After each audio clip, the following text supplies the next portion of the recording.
This is Michael Robbins. He's the president and CEO of the Association for Uncrewed Vehicle Systems, talking about the recent news concerning drone sightings in the United States. Mr. Robbins, thanks for your time. Thanks so much for having me, Pedro. What's your organization? Yeah, so AUVSI, as you said, the Association for Uncrewed Vehicle Systems International.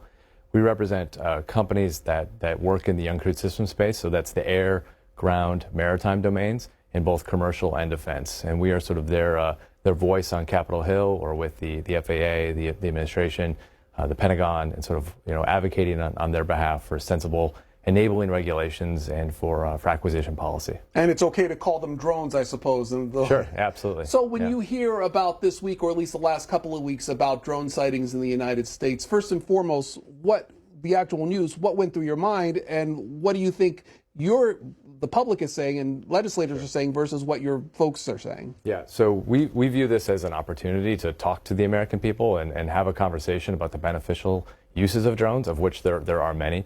Drones are an awesome tool for public safety, precision agriculture, medical delivery. There are many use cases that are being employed right now, including in New Jersey, where there's lots of infrastructure inspection happening, roads, bridges, pipelines, power lines. Drones are doing inspection of all those things on a regular basis. So there's a lot of positive use cases for drones.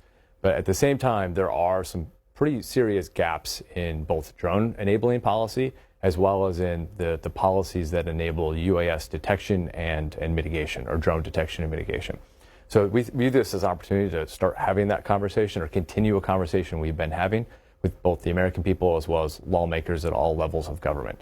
And we're hopeful that, coming back in 2025 with a new administration and new Congress, that there will be action on some of these issues that have been pending for many, many years. What do you think of the level of concern that has been expressed, not only about the vehicles themselves, but the origin of the vehicles? And where's the truth in what's being said? Yeah, so we take the federal government at its word when they're saying from multiple agencies, FCC, FAA, DOD, DHS, that there is no threat to the American people or to the people of New Jersey, and there's not any kind of imminent concern.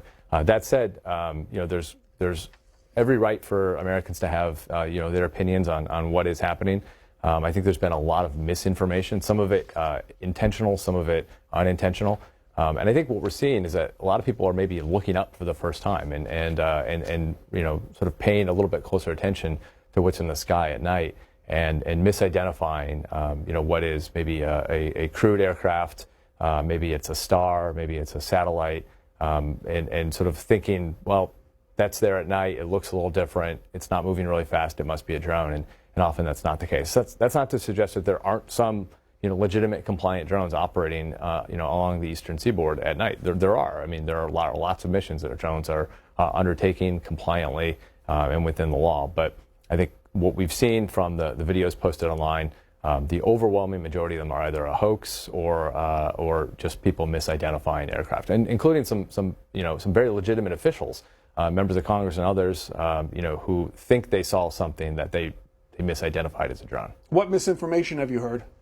Yeah, so there's definitely been people, like with any thing that happens in the news, where people are trying to take advantage of the situation and suggesting that whether it's the government is controlling these drones or I'm not going to repeat all of the various hoaxes and myths, but there's definitely been a lot of misinformation. And look, that comes with any situation, right? When we had dramatic hurricanes earlier this year, people suggested that government was controlling the weather. There's been an online hoax that birds aren't real. So there's all kinds of things that occur in the news, and we're trying to stick to the facts and have a positive conversation here about drones. Michael Robbins joining us for this conversation. If you want to ask him questions about drones and their use, 202-748-8000 if you live in the Eastern and Central time zones, 202-748-8001 if you live in the Mountain and Pacific time zones.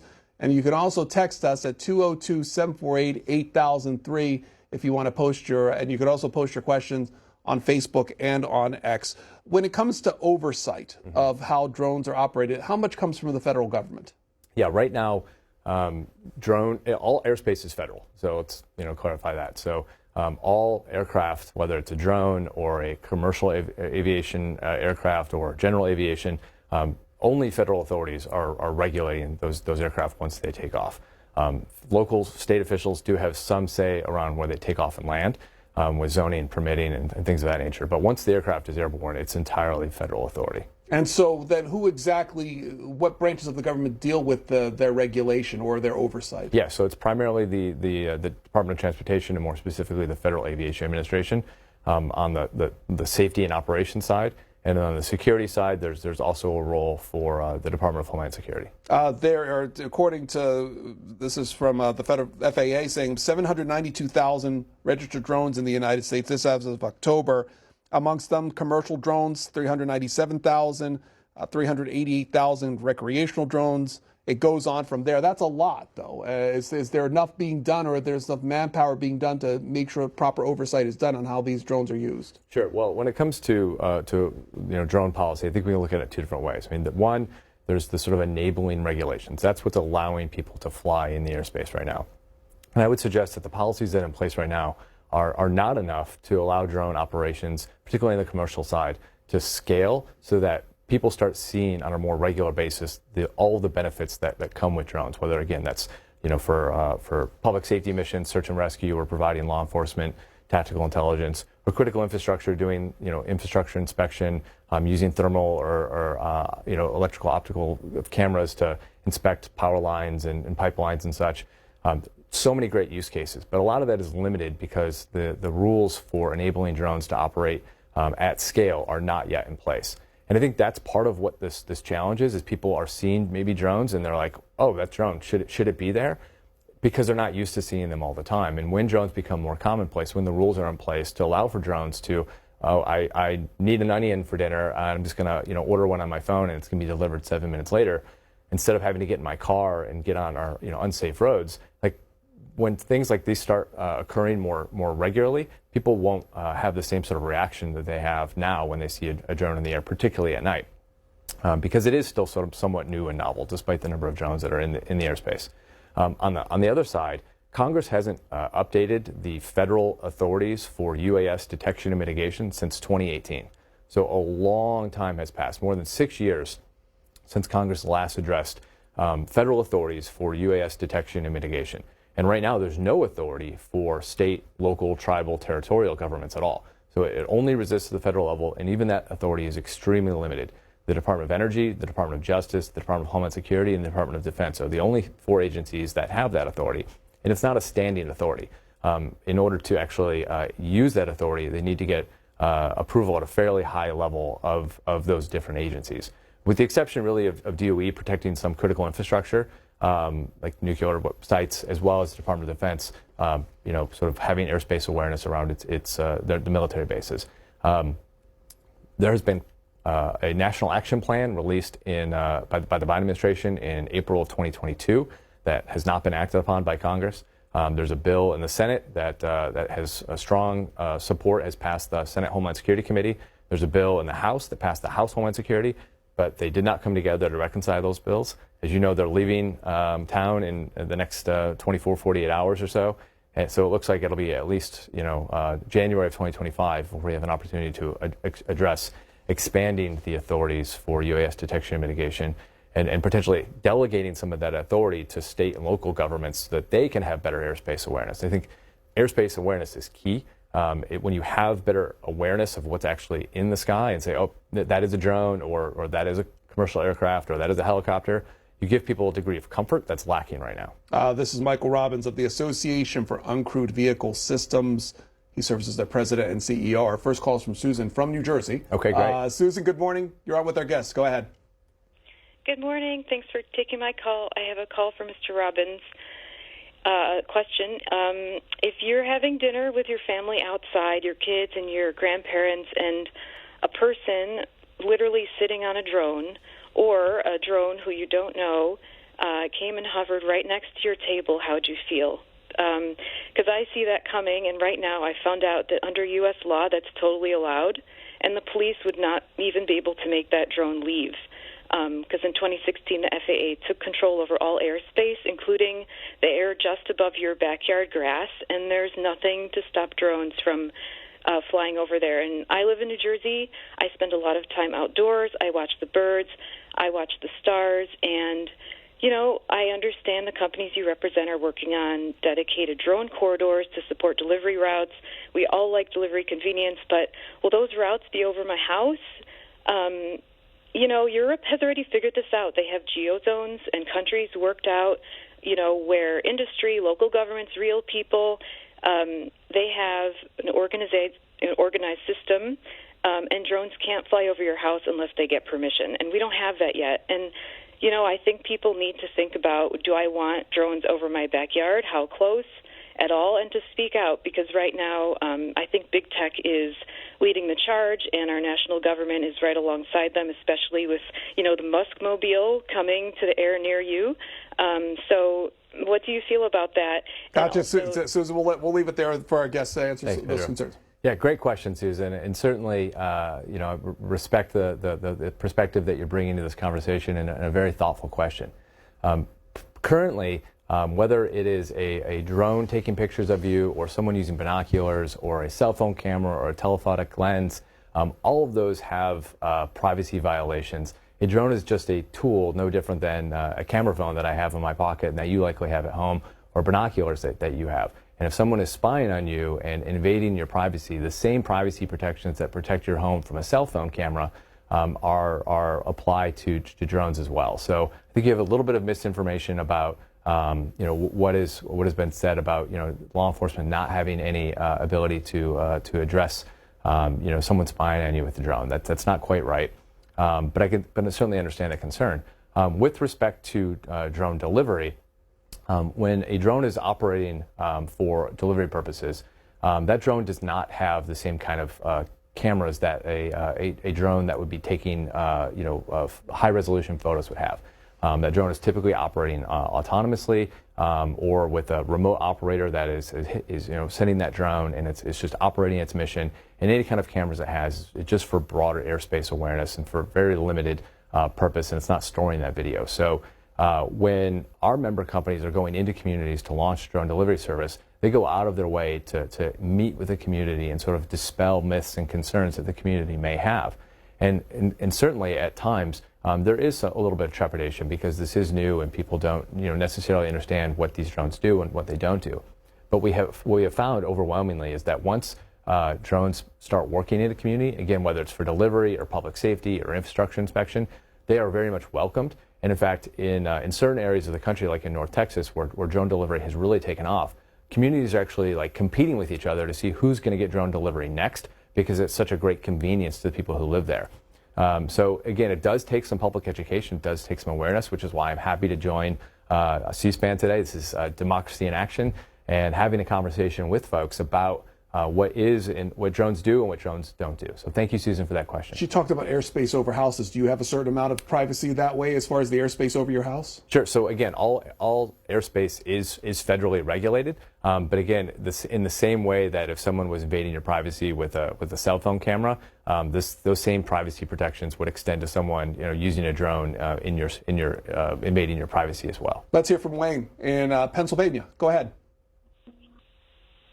Yes. I don't know how many classes they send these people to learn how to answer these questions, but 850,000 drones, and it's just funny that we haven't seen any of them or any reports for forever. Now, all of a sudden, there's thousands of them in the skies, and I understand there's a container of radioactive material missing in New Jersey, and they could be looking for those. But why all of a sudden is there all these reports and all these drones flying? People ordering packages from Amazon for Christmas?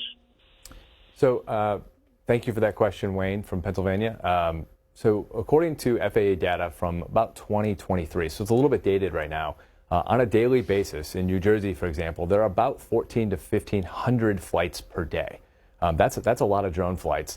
And you're right, maybe people didn't really pay attention to them anymore. Drones are very, very small typically. They're very, very quiet. And when they're operating at day or night, most of the time, people don't even notice that they're there. So now, I think what we're seeing in New Jersey is maybe a few drones were spotted, particularly at night.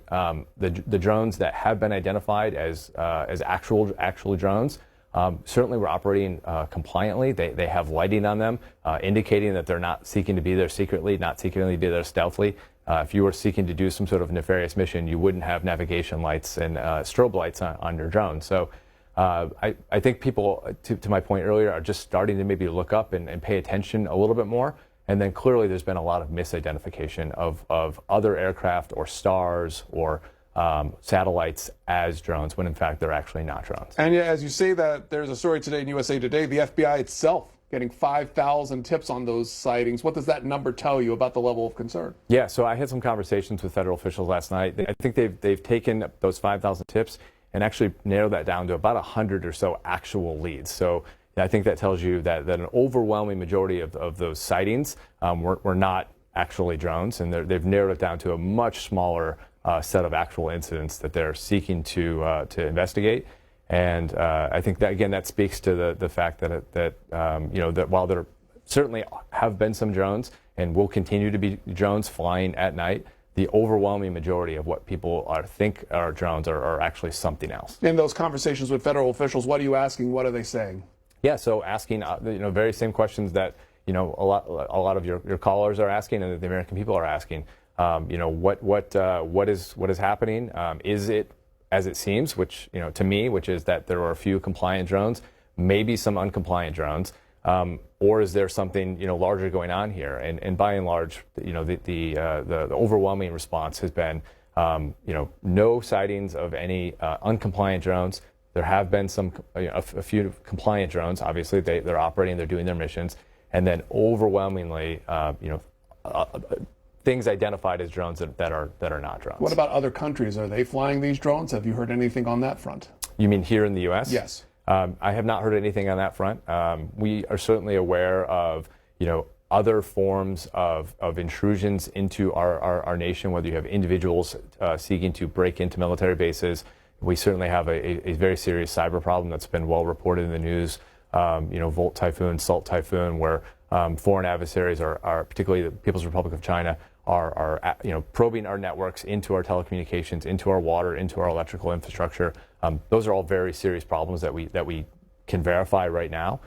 Is there the potential that foreign adversaries, foreign nations are using drones or other technologies to attempt to probe our military bases and others? Sure, that is possible, of course. But there's no verification of that right now. Let's hear from Michael in Florida. You're on with our guest, Michael. Go ahead. Hi, good morning, gentlemen. I enjoy the program. I have a couple statements and a few questions.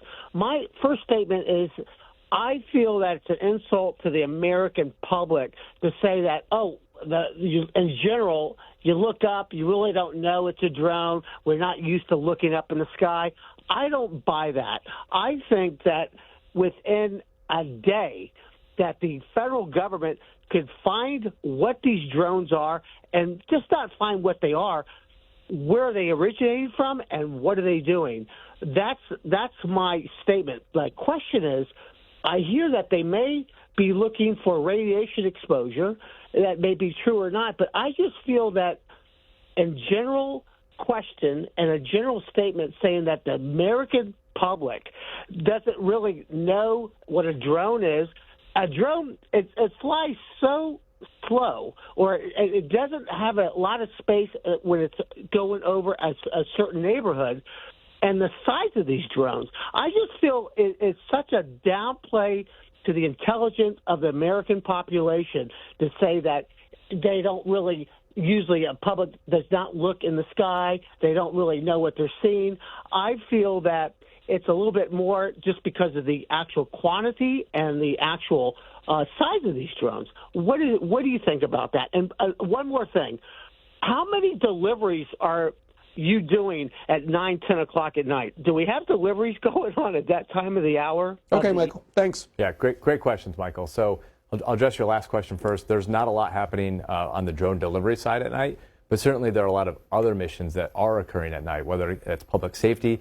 Most crime occurs at night, so a lot of local law enforcement use drones as tactical first response, drones for search and rescue and other missions at night, as well as infrastructure inspection using thermal or IO cameras to inspect various infrastructure to ensure that that remains safe or to get things that have crashed back online. with respect to your concern around the American people and what they are or are not seeing, let me give you two very tangible examples. The governor of Maryland, certainly a well-informed individual, took videos of what he purported to be drones in his backyard. The next day, he had to walk back those videos, and what he was actually taking videos of was the constellation Orion. He was looking at stars. The congressman from New Jersey, I believe his name is Andy Kim, senator-elect, he took videos. He went out with local law enforcement in New Jersey, took videos of, again, what he thought were drones. What he was actually viewing were commercial aircraft on approach and landing. There's something in the night sky called the parallax effect. When you're looking at a light, it's very hard to tell how far away it is, how fast it's moving or not moving at all. There's optical illusions with lights at night. So when you have that parallax effect occurring, things that could be mistaken as drones are clearly now being mistaken as drones when they're actually something very, very different from drones. Take those two examples from two very well-respected elected officials and extrapolate that many, many times over throughout the American public, and I think that is what's leading to this sort of media frenzy that we're having right now. Let's hear from Shannon. Shannon, also in New Jersey. Good morning. Thanks for calling. Yes, thank you so much. I really appreciate this segment. So I was actually just wondering, there's been obviously a lot of videos circulating online. There's videos of potential like drones or UFOs over the Capitol. I wanted to see if you have any tips or suggestions for citizens to remain literate around as more of these videos circulate. Like, can they be generated by AI or are they real videos? Like, are there any suggestions you have for that? Sure. Yeah, great question, Shannon. Thank you so much. I know that some social media sites do designate a video if it's clearly been generated with AI, so that folks can make informed decisions. I have seen a few videos myself that are very clearly altered or fake. Sometimes you can tell by watching what else is in the background and see that it's maybe on a loop or that the images are distorted. But just by and large, I don't have any great tips for cutting through what's real and what's not real. I have the same problem as everybody else sometimes in sort of trying to distinguish between fact and fiction. Just try and think through the issues, listen to and trust in our authorities, and understand that everything should be looked at with a certain degree of skepticism when it's posted online, particularly not from verified sources. If the authority for drone operation ultimately comes from Congress, and what should Congress offer to clarify what's going on currently and to resolve some of the issues that are going on currently? Yeah, I think there's a couple things Congress should do. One, they should hold the FAA accountable for instituting the rules that will normalize drone operations, so that we can get past this sort of this is rare, this is unique. And drones just become part of our regular everyday lives, like many other forms of technology and many other forms of transportation, so that we don't have this sort of skepticism of drones in the future. Congress needs to update UAS detection and mitigation policy. As I mentioned, it's been since 2018 since those rules have been updated. A lot has changed since 2018.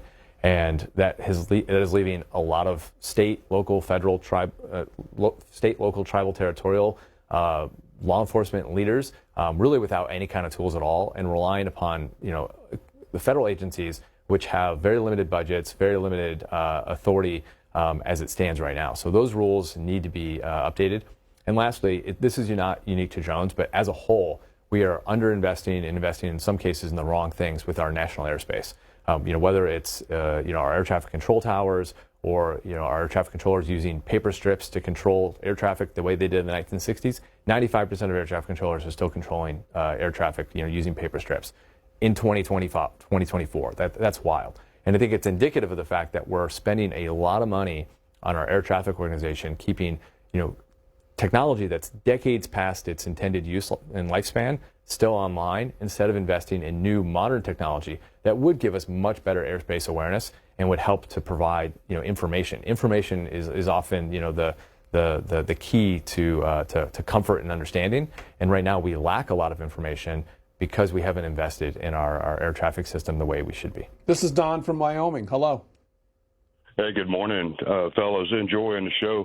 So my questions are this. I'm a Part 107 license holder, and part of my curriculum highlighted that in order to operate a drone over traffic, over public spaces where people were present, you had to file a flight plan with the air traffic control, request an exemption for flying over traffic or over the public, and where the public is involved, you would have to notify the public that they're entering that operation area. So I'm baffled by the notion that we don't know where these drones are coming from, because if the flight plan isn't approved by the air traffic control or the exemption granted by the FAA, then the drones indeed are flying illegally and putting the population at risk.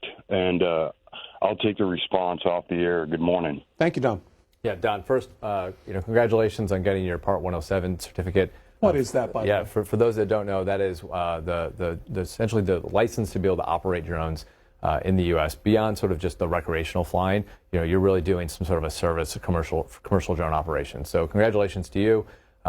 I think you're absolutely right in that there are certain segments of the airspace where you do need to have FAA approval to fly, and that approval, Lance, is very easy to get. It's typically done online. You get approval from the local tower in relatively short time span, and I think that actually speaks to the fact that because we have some rules and regulations in place, we certainly do need more, but compliant operators like yourself, 107 operators, are following the rules, and they are doing things the right way, which is giving federal authorities, the ability to understand what's in the air and have airspace awareness. I think where there is a shortcoming is when you do have people that are not operating under 107 or are not, seeking Lance authorization and they're flying in airspace where maybe they shouldn't. I think that happens, very rarely. It's not something we hear happening on a regular basis, despite, sort of this